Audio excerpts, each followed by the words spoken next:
Assalamualaikum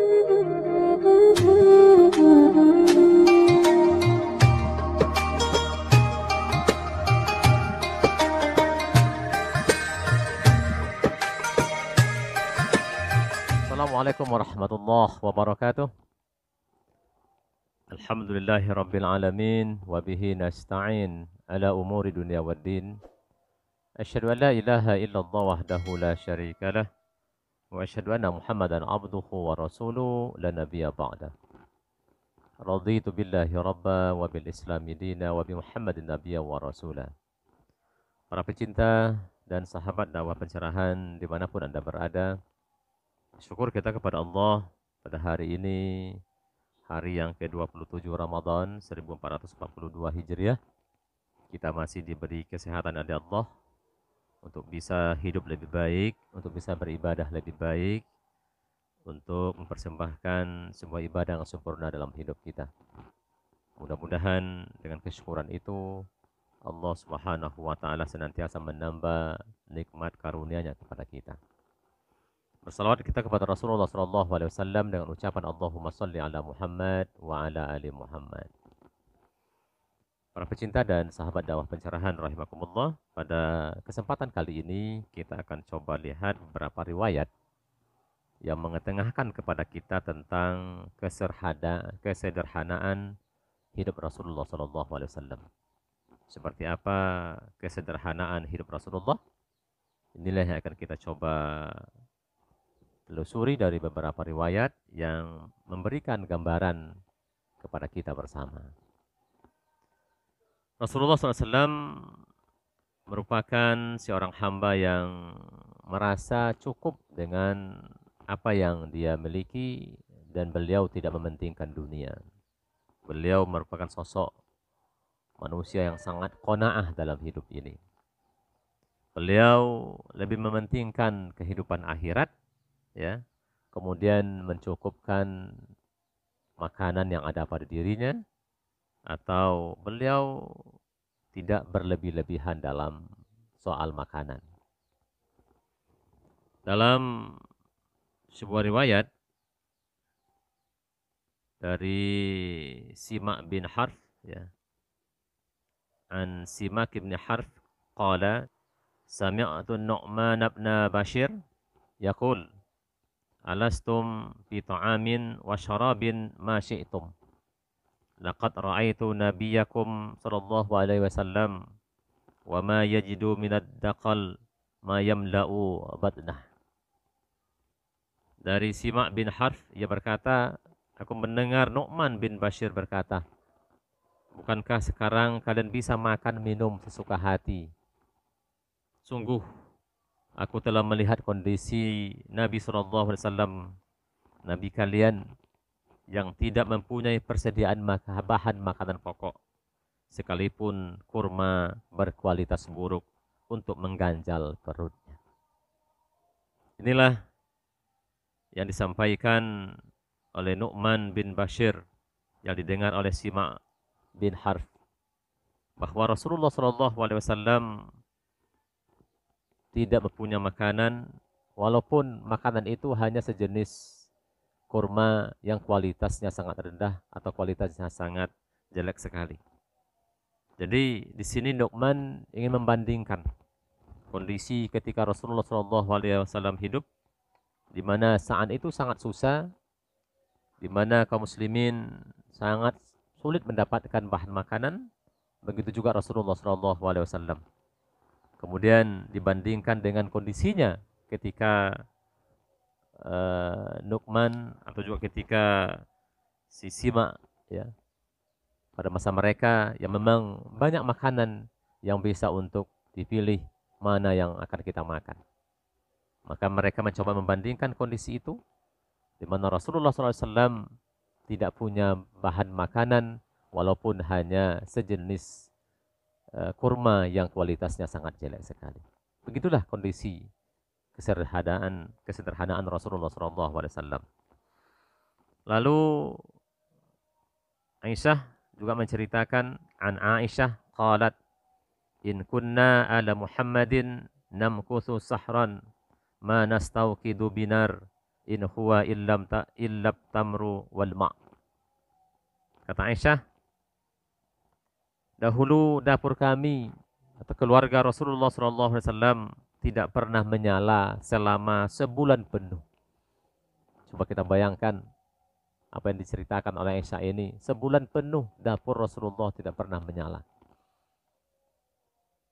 Inilah yang dikatakan oleh Aisyah. Dan mereka hanya makan kurma dan minum air putih yang tidak perlu dimasak. Jadi ada kurma, beliau makan, dan air putih. Itulah makanan beliau sehari-hari, kata Aisyah, selama kurang dari 1 bulan. Begitu sederhana kaum muslimin yang berbahagia. Begitulah Rasulullah SAW dan keluarganya yang tidak mementingkan kehidupan dunia ini. Dan hidupnya sangat sederhana sekali. Tentu hadis ini memberikan pesan kepada kita, pelajaran yang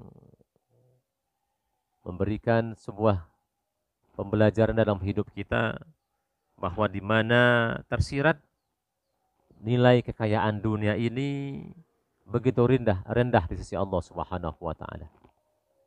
Di mana kekayaan yang bertumpuk-tumpuk, apapun itu yang kita miliki hari ini, yang sifatnya materi, harta benda, itu sangat rendah di sisi Allah Subhanahu wa taala. Itu sebabnya tentu jika Allah ingin hamba pilihannya ini menguasai banyak harta, tentu itu tidak mudah, bukan tidak sulit bagi Allah. Itu sesuatu yang sangat mudah bagi Allah untuk memberikannya kepada Rasulullah SAW. Tetapi Allah Subhanahu wa taala lebih memilihkan kepada Rasulullah SAW untuk hidup dalam kesederhanaan, agar memberikan pelajaran, memberikan sebuah pembelajaran kepada umat-umatnya dalam hidup dan kehidupan ini, di mana kehidupan dunia ini adalah sangat rendah dan akhirat itulah yang lebih utama. Ini yang kita dapatkan dari dua hadis ini. Dan Rasulullah tidak pernah mengeluh atas kondisi yang dia terima. Rasulullah tetap sabar, Rasulullah tetap pemurah, Rasulullah sangat dermawan sebagaimana yang sudah kita bahas pada hadis-hadis sebelumnya. Kemudian kita lihat lagi hadis dari Anas an Abi Talha qala sakauna ila Rasulillah sallallahu alaihi wasallam al-ju'a wa rafa'na an butunina an hajarin hajar. Farafa'u Rasulullah sallallahu alaihi wasallam an batnihi an hajarain. Ini hadis yang diceritakan oleh Anas dan Abi Talha. Ya. Dahulu kami mengadu kepada Rasulullah SAW, kata Abu Talha, karena kelaparan yang menimpa kami. Jadi ketika itu mereka lapar, lalu mengadu kepada Rasul. Bahkan kami sampai menganjal perut kami dengan batu. Kemudian Rasulullah SAW menyingkap bajunya, dan ternyata beliau juga melakukan hal yang sama. Bahkan, kata Abu Talha, beliau menganjal perutnya dengan 2 buah batu. Kaum muslimin yang berbahagia, inilah cara Rasulullah SAW agar tidak merasakan kelaparan yang sangat dengan mengganjalkan batu-batu di perutnya, agar tidak merasakan kesakitan atas kelaparan yang diderita, yang mereka alami ketika hidupnya. Para sahabat pun melakukan hal seperti itu. Dan ketika para sahabat mengeluh kelaparan, mereka memang mengadu kepada Rasulullah SAW. Tetapi Rasul pun menyampaikan informasi atau memperlihatkan kondisi yang juga sama, yang sama-sama juga lapar seperti mereka. Inilah memberikan gambaran riwayat ini kepada kita bahwa Rasulullah SAW bukan orang yang berkelebihan dari makanan, atau juga bukan orang yang setiap kali waktu makan beliau makan. Tetapi kita lihat dari hadis ini memberikan informasi kepada kita beliau sering mengganjal perutnya agar tidak merasakan kelaparan yang sangat, atau agar tidak merasakan kesakitan atau mengurangi rasa sakit dari rasa lapar yang diterima, yang dideritanya, yang dirasakannya. Beliau menempelkan atau mengganjalkan batu, bahkan sampai 2 batu yang diganjalkan di perutnya untuk menahan rasa lapar itu. Itu menandakan kaum muslimin yang berbahagia bahwa Rasulullah dalam hidupnya banyak sekali waktu-waktunya yang tidak bisa beliau makan seperti kita hari ini. Tentu ini memberikan gambaran kepada kita, memberikan sebuah perbandingan kepada kita hari ini, yang di rumah kita mungkin banyak harta, mungkin banyak makanan, bahkan kita juga mungkin berlebih-lebihan dalam makanan, berlebih-lebihan ketika mempersiapkan bahan makanan untuk berbuka. Bahkan makanan itu pun tidak habis kita makan dan menjadi sesuatu yang mubazir. Tentu hal ini tidak diinginkan oleh Rasulullah SAW dan tidak diinginkan oleh Allah Subhanahu wa Ta'ala. Oleh sebab itu, bagaimanapun banyaknya harta kita, banyaknya makanan yang ada pada di rumah kita, maka Rasul mengajarkan kepada kita agar kita hidup secara sederhana. Makanlah makanan yang memang bisa kita habiskan ketika kita makan itu, atau buatlah makanan, kemudian mari kita berbagi dengan saudara-saudara kita, dengan kaum muslimin, tetangga-tetangga kita yang ada di rumah kita. Kaum muslimin yang berbahagia, pada suatu riwayat juga dikisahkan, pada suatu hari ketika orang tidak ada lagi yang keluar dan tidak ada seseorang pun yang ada di jalanan, lalu datanglah Abu Bakar menemui Rasulullah SAW ketika Rasul keluar dari rumahnya. Maka ketika ditanya oleh Rasul, kenapa engkau datang, wahai Abu Bakar? Maka Abu Bakar pun mengatakan, aku ingin melihat wajahmu Rasulullah. Aku ingin melihat wajahmu dan menyampaikan salam kepadamu. Ini yang dikatakan Abu Bakar. Gak lama kemudian datang pula Umar bin Khattab sampai menjambangi mereka berdua. Kemudian ditanya juga oleh Rasul, kenapa kamu datang ya Umar? Umar katakan, saya lapar ya Rasulullah. Ini yang dikatakan Umar kepada Rasulullah, bahwa mereka merasakan lapar. Rupanya Rasulullah juga tidak makan. Abu Bakar juga tidak punya makanan. Mereka bertiga tidak punya makanan. Lalu mereka pergilah ke rumah seorang yang kaya, yang punya kebun korma, yang punya banyak ternak, yang namanya adalah Abu Haytham, Abul Haysam, ya. Seorang Abu Haysam. Kemudian dia datang ke rumahnya, sampai ke rumah Abu Haysam. Rasulullah pun mencari Abu Haysam, ternyata Abu Haysam tidak ada di rumahnya. Memang Abu Haysam ini orang yang kaya, tetapi dia tidak punya pembantu. Begitulah kehidupan dia. Beliau tidak mempunyai pembantu. Tidak ada pembantunya. Walaupun dia punya kebun kurma yang banyak. Punya ternak yang banyak. Lalu Rasul bertanya kepada istrinya. Menanyakan, kemana Abul Haytham? Kata istrinya, Abul Haytham lagi mencari air untuk kami sekeluarga. Tak lama kemudian memang nampaknya datang Abul Haytham dengan membawa air. Setelah dia letakkan airnya di rumahnya, dia pun menemui Rasulullah, menemui Abu Bakar dan Umar yang ketika itu datang berombongan ke rumah beliau. Kemudian beliau bentang tikar di bawah pohonan korma. Semuanya duduk di sana. Lalu dia suguhkanlah kurma kepada Rasulullah, kepada Umar dan kepada Abu Bakar, dan memberikan mereka air. Lalu setelah mereka makan kurma tadi, Abu Haysam pun pamit untuk memasakkan makanan untuk mereka. Karena memang Abu Haysam melihat mereka dalam keadaan kelaparan. Tapi Rasul pesankan, jangan kamu potongkan kambing yang masih beranak. Maka mendengar pesan Rasul itu, Abu Haysam pun memotong anak kambing untuk mereka. Dan mereka pun makan. Kemudian setelah selesai makan, Rasul pun bertanya kepada Abu Haysam, Abu Haysam, apakah kamu memang belum punya pembantu? Ya belum ya Rasulullah. saya belum punya pembantu. Oke lah kata Rasul. Nanti ketika ada tawanan, nanti kamu datang kepadaku kata Rasulullah, akan saya berikan kamu seorang tawanan.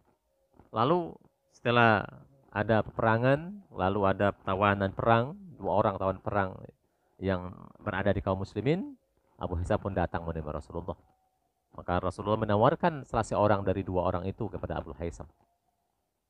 Kemudian Abu Hisam pun tidak mau memilih. Dia minta Rasulullah yang memilihkannya. Maka dipilihkanlah salah seorang oleh Rasulullah. Kemudian dia bawa ke rumahnya. Sampai di rumahnya disampaikan kepada istrinya bahwa inilah tawanan budak yang diberikan Rasulullah kepada kita sebagai pembantu kita. Dan Rasul berpesan, perlakukanlah dia dengan sebaik-baiknya. Mendengarkan pesan Rasulullah seperti itu, maka istrinya pun menyampaikan, kalau begitu ya Abdul Haisam, engkau mesti merdekakan dia. Karena pesan Rasul, engkau harus berlaku baik, memperlakukan dia dengan sebaik-baiknya. Maka berpikir sejenak Abu Haisam, lalu apa yang dikatakan istrinya, beliau lakukan, dia merdekakan budak itu. Maka ketika informasi itu sampai kepada Rasulullah SAW, Rasul pun mengomentari hal itu. Kata Rasul, sungguh tidaklah Allah mengangkat seorang nabi atau khalifah, melainkan bersamanya ada 2 jenis kawan dekat. Kawan dekat yang mendorong kepada kebaikan dan melarang dari kemungkaran, dan kawan dekat yang tidak henti menjerumuskan pada kemungkaran. Barang siapa yang dirinya terjaga dari pengaruh kawan dekat yang buruk, sungguh ia benar-benar terpelihara. Maka dari kisah itu tadi jelas bahwa kawan dekat Abu Haisam, istrinya benar-benar menjadi teman yang baik bagi dia untuk memberikan nasihat agar beliau tetap menjadi pribadi-pribadi yang baik.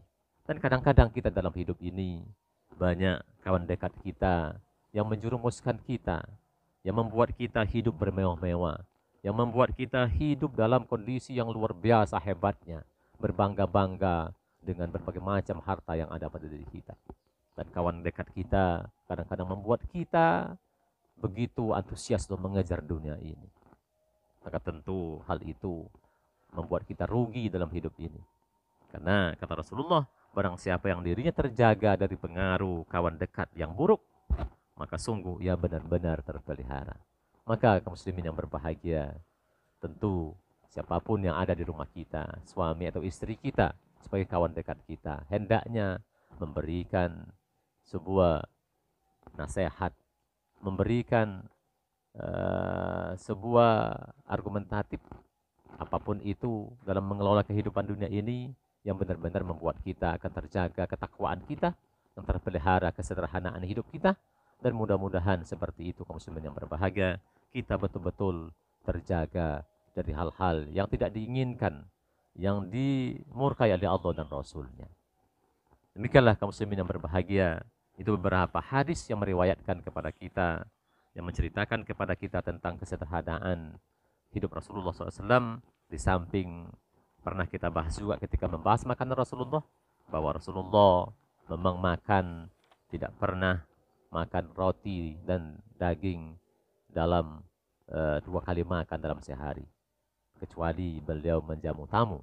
Dan juga ada beberapa hadis lagi yang mengatakan kepada kita bahwa Rasul memang tidak punya gandum yang halus, ya, tetapi punya gandum yang kasar di rumahnya untuk dia konsumsi bersama keluarganya.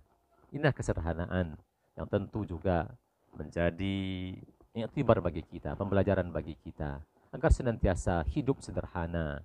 Karena kesederhanaan itulah yang membuat kita terpelihara, terjaga, agar kita betul-betul mampu mempersembahkan sebuah ibadah yang baik dalam hidup dan kehidupan kita.